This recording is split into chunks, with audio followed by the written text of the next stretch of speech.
Hi, this is Shay Veronica. So you decide to have some kids. It's all planned. And you have them in a private room at a hospital. And when they are to age, they are dropped off to their private school and they are picked up. And, the home is a good home, father, mother, food in the refrigerator. They go to vacations abroad. You can afford it. And close family unit, pretty tight. When that child is done with college and moves on, you are relieved. You are relieved as a parent or parents when you get that child at 24, 25 going off, because if they go to college, it takes that amount of time for them to complete everything.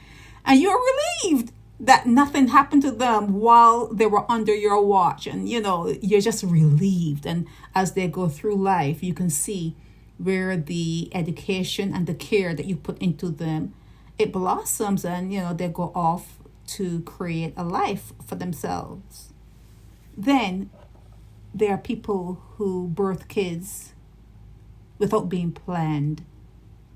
They're brought up in a poor situation. They're brought up in poverty.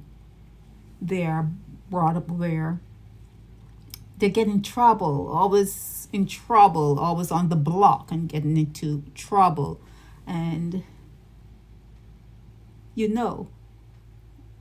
do know that there's a possibility that anything can happen, even in the best of situations that I just explained in the beginning. You're holding your breath. You just hope that nothing happens to your child. Then to hear or to read in the paper that this guy is beside himself because of what happened to his child. For some reason, I can't pass it up. I just cannot pass it and say, oh, I'm not going to say anything. To me, it is unbelievable that you expected the best of outcomes. Father in shock over son's shooting death. In shock?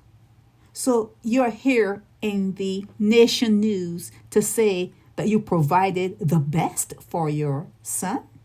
Is that what you're trying to make us believe? That they had the best life, best education, they traveled abroad to broaden their knowledge and their outlook on life?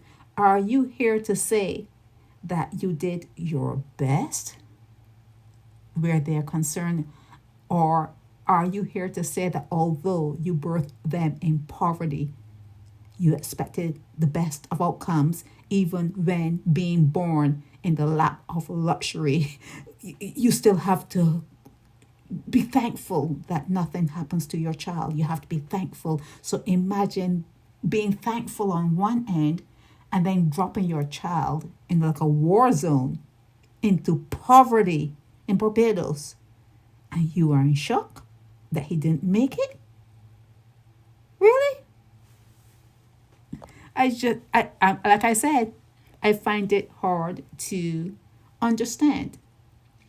Irvin Clarke reflecting on the loss of his son.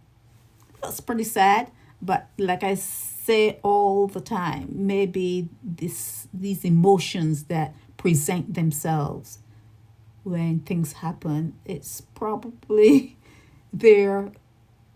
It's probably just there. It's just probably an emotion. And if you learn how to deal with your emotions, maybe you'll speak differently and think differently about just bringing children into the world and just pretending that you love them and pretending that you care.